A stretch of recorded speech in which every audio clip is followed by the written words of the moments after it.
Assalamualaikum warahmatullahi wabarakatuh. Tuan-tuan dan puan-puan rahimani wa rahimakumullah. Syukur kepada Allah, pagi ini kita dapat meneruskan pengajian Tadabbur Ringkas 20 minit. Insya-Allah kita akan membaca ayat yang ke-15, 16 dan 17. Kita sasarkan 3 ayat pagi ini untuk kita faham dan ambil pengajaran. Jadi ayat yang ke-15 pada pagi ini adalah sambungan kepada ayat yang ke-14 yang telah kita baca pada hari Jumaat yang lalu, bahwasanya golongan jin ini terbahagi kepada dua. Ada yang memilih untuk menjadi Islam dan ada yang memilih untuk menjadi Al-Qasitun. Jadi apakah balasan kepada mana-mana jin yang memilih untuk tidak Islam? Maka ayat 15 ini ada jawapannya. A'udzu billahi minasy syaithanir rajim. Wa ammal qasituna fakanu li jahannama hataban. Terjemahan ayat wa ammal qasituna, adapun orang di sini juga merujuk kepada sesiapa sahaja di kalangan jin dan manusia yang menyimpang. Al-qasitun adalah yang menyimpang dari jalan yang benar, menyimpang dari jalan untuk beriman, menyimpang daripada jalan untuk mentaati Allah. Fakanu, maka mereka telah menjadi li jahannam, untuk neraka jahannam itu hataba. Hataba adalah sebahagian bahan bakar. Jadi ayat ini jelas menunjukkan sesiapa di kalangan para jin, termasuk ayat ini juga boleh diaplikasi kepada manusia yang menyimpang daripada jalan yang benar, jalan yang lurus, maka balasannya adalah neraka jahannam. Bukan sekadar masuk neraka jahannam, ia menjadi ejen kepada nak menghidupkan, menyemarakkan lagi api neraka jahannam itu, disebut sebagai bahan bakar. Okey, jahannam dalam ayat ini merujuk kepada neraka. Sebab itu kita pernah sebut waktu kita belajar surah Al-Mulk sebelum ini, neraka ni dia ada banyak nama. Kadang-kadang Allah panggil jahannam lah. So jahannam ni, yang nama neraka yang paling banyak sekali disebut dalam Quran sebanyak 77 kali. So di antaranya dalam surah Al-Jin. Kalau kedua terbanyak adalah disebut dengan nama Al-Jahim. Yang ketiga terbanyak adalah As-Sa'ir. Ini kita banyak jumpa dalam surah Al-Mulk, As-Sa'ir. Kemudian nama neraka Saqar. Ada neraka nama Al-Hutamah. Ada neraka nama Lava, ada neraka namanya adalah Al-Hawiyah. Walaupun ia merujuk kepada satu neraka yang mempunyai banyak nama, tetapi setiap nama itu dia berlainan makna. Maknanya semua neraka ni sifatnya adalah lava, Al-Khutama, As-Sa'ir. So apa yang dimaksudkan dengan jahannam? Kata para ulama, dia dinamakan jahannam merujuk kepada kedalaman jurangnya. Maknanya neraka ni dia sangat dalam. Itu merujuk kepada jahannam. Ia berbeza kalau Allah guna sa'ir. Dia merujuk kepada kepanasan api itu pula. Jadi neraka ni kalau digabung ke semua nama tu, salah satu ciri neraka dia sangat dalam. Okey. Ayat yang kita belajar tadi, kita dapat mengetahui bahawa orang yang dimasukkan ke dalam neraka tu seperti mana jin itu, dia menjadi bahan bakar api neraka.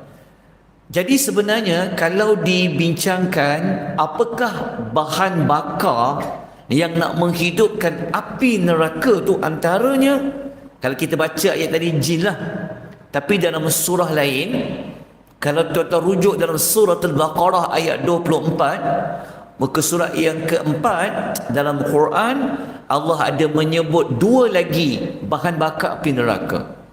Allah Ta'ala kata fattaqun nar allati waquduha an-nasu wal hijarah.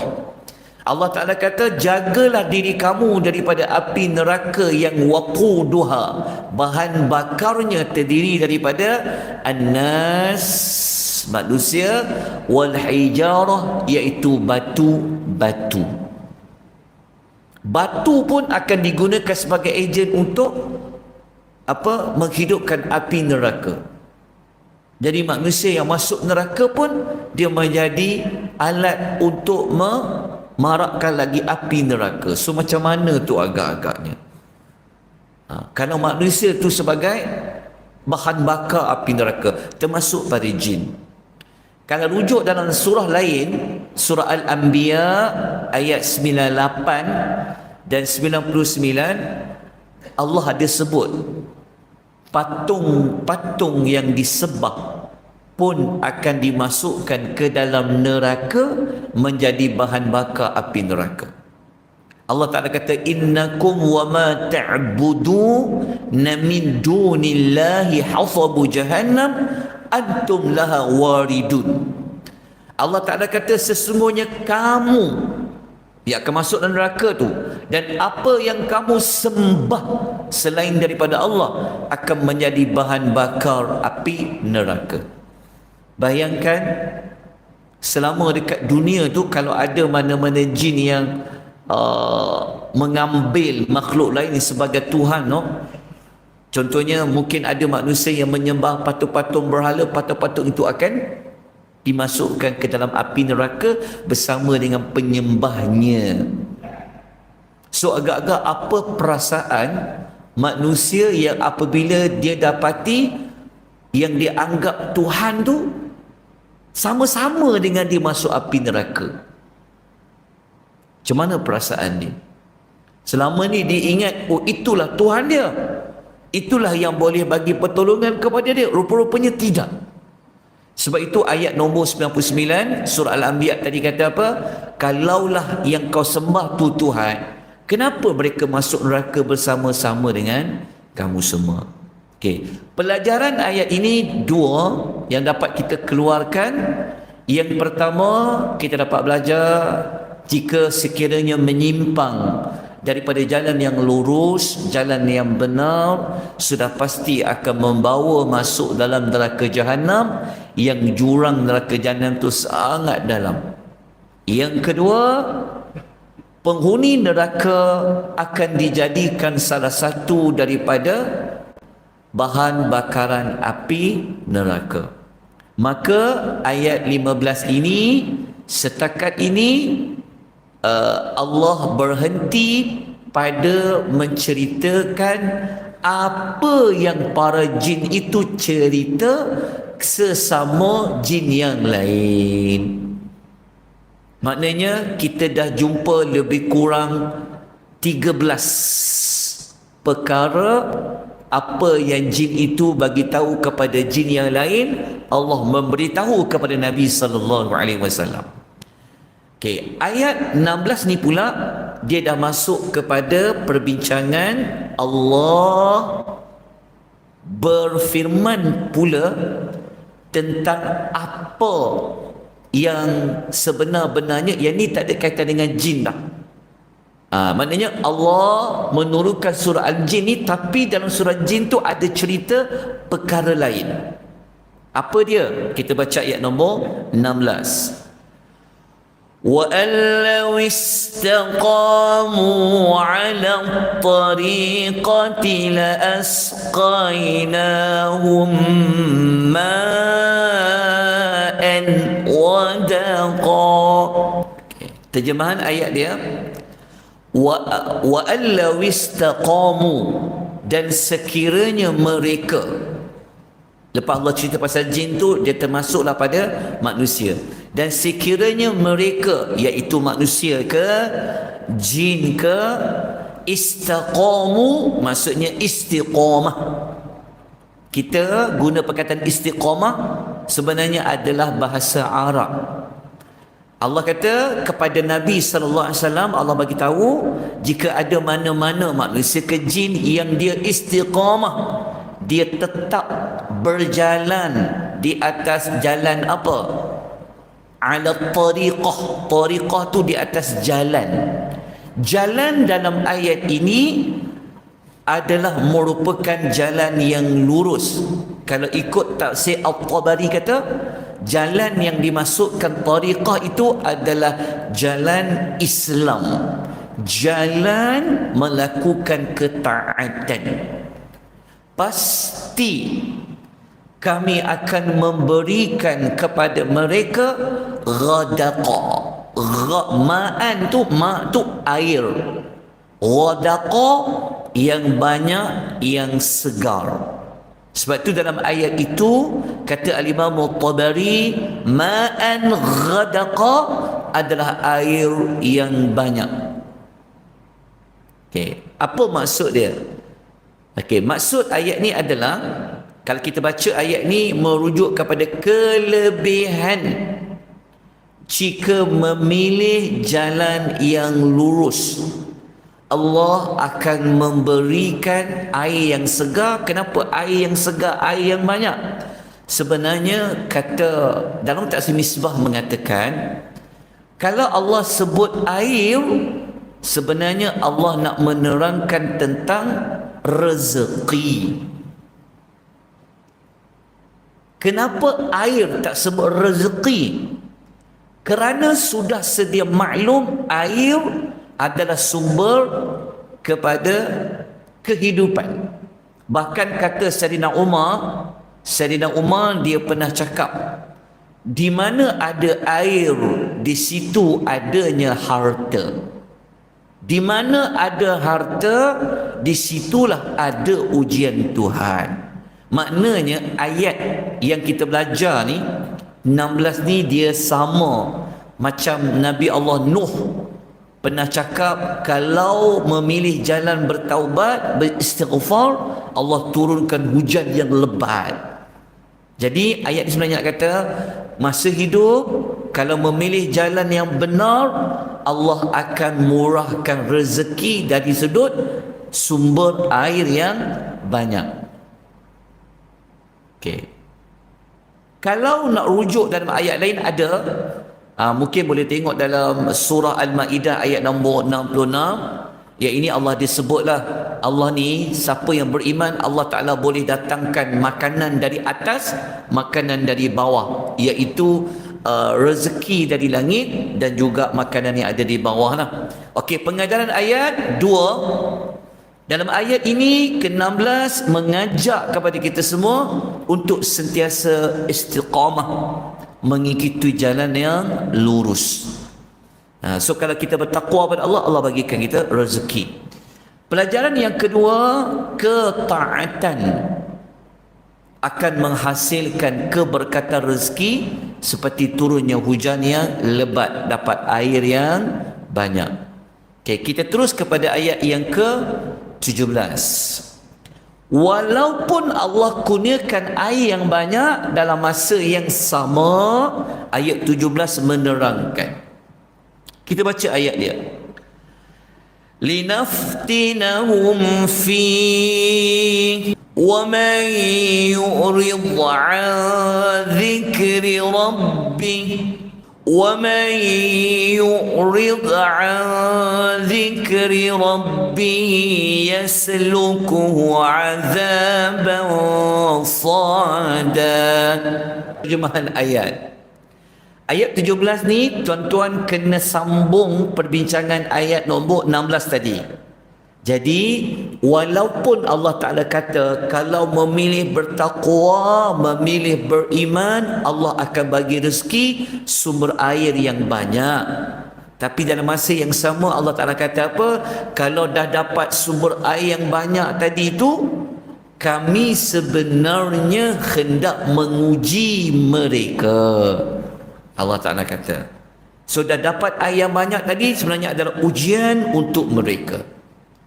Dan sesiapa yang berpaling daripada mengingati Tuhannya, jika dia mengambil jalan untuk dia tak mau bersyukur, dia berpaling dari ingat Tuhannya yang memberikan sumber air yang banyak tadi tu, pasti Tuhan akan memasukkannya ke dalam neraka, ke dalam azab yang sangat berat. Kalau baca terjemahan su'ada, maksudnya azab yang seperti mendaki. Tapi azab yang seperti mendaki ni mungkin tak kena pada terjemahan, tapi sebenarnya itulah yang Allah maksudkan. Dia sebenarnya merujuk kepada azab yang berat. Sebab itu dalam Tafsir Misbah mengatakan azaban su'ada, yakni azab yang berat dari semasa ke semasa. Maknanya azab tu dia semakin berat sehingga tidak ada yang mampu untuk menahan azabnya. Tu yang kata macam mendaki, lagi tinggi rasa macam lagi penat, tak larat. Jadi azab dia macam tu. Dia bukan azab ni, bukan azabnya berbentuk lagi diazab lagi ringan, tidak. Lagi diazab lagi berat. Kepada siapa? Kepada sesiapa yang memilih untuk tidak mahu mengingati Tuhannya setelah dikurniakan air yang banyak tadi itu. Jadi pelajaran dia apa? Dua. Nombor satu, rezeki seperti air yang banyak merupakan salah satu bentuk ujian kepada manusia dan juga jin. Pelajaran yang kedua, balasan azab yang sangat pedih bagi sesiapa yang berpaling dari mengingati Allah Subhanahu wa taala. Kita masuk satu lagi ayat tuan-tuan, ada lagi 2 minit. Okey, kita baca ayat dia. Okey, ayat ni merupakan perkara ketiga yang Allah mewahyukan kepada Nabi. Bukan Allah wahyukan cerita tentang jin tu dah selesai dah, tapi isu yang lain pula Allah bagi tahu. Ini tentang topik masjid. Kita baca ayatnya. Wa annal masajida lillah fala tad'u ma'allahi ahada. Semangat. Okey. Wa annal masajida lillah, dan sesungguhnya masjid itu adalah untuk Allah. Allah wahyukan lagi kepada Nabi, masjid-masjid yang ada kat muka bumi ni semuanya adalah untuk Allah. Justru itu janganlah kamu menyembah sesuatu selain Allah. Maksudnya apa? Ayat ni kata masjid-masjid itu sebenarnya adalah digunakan untuk Allah. Maka jangan gunakan masjid itu untuk menyembah selain Allah. Kenapa dikaitkan masjid dengan menyembah selain Allah? Kata Imam Ibnu Katsir, orang dulu seperti Yahudi dan Nasrani, kalau mereka masuk gereja dia, kalau dimasuk biara-biara mereka akan gunakan tempat itu untuk mensyirikkan Allah. Jadi Allah pesan kepada Nabi sallallahu alaihi wasallam supaya sentiasa mengesakan Allah apabila berada di dalam masjid. Ada ulama kata masjid dekat situ bukan merujuk masjid itu saja, tapi seluruh bumi ini pun dipanggil masjid. Tapi kita akan sambung perbincangan, kita akan ulang balik pada keesokan pagi insya-Allah. Kita akan bincang macam mana masjid ni boleh dikatakan buat syirik kepada Allah. Kita akan bincang esok. Ada orang dia guna masjid untuk bersama dengannya kepentingan dunia. Esok kita akan tengok tentang larangan jual beli dalam masjid. dunia campur dengan tujuan ibadah, syirikkan Allah. Jangan main. Termasuklah larangan mengumumkan barang yang hilang di dalam masjid. Esok kita akan bincangkan. So macam mana ni? Dikaitkan dengan syirik tau. Syirik macam mana? Tunggu. Esok kita akan bincangkan. So kena ambil tindakan lah. Esok kena AJK Masjid kena hadir lah. Nak tengok perbincangan dia, insya-Allah kita akan sebutkan dalil dia. Okey, aqulu qouli hadza wa astaghfirullah al-azim wa billahi taufiq wal hidayah. Wassalamu alaikum warahmatullahi wabarakatuh. Subhanakallahumma bihamdika asyhadu an la ilaha illa anta astaghfiruka wa atubu ilaik.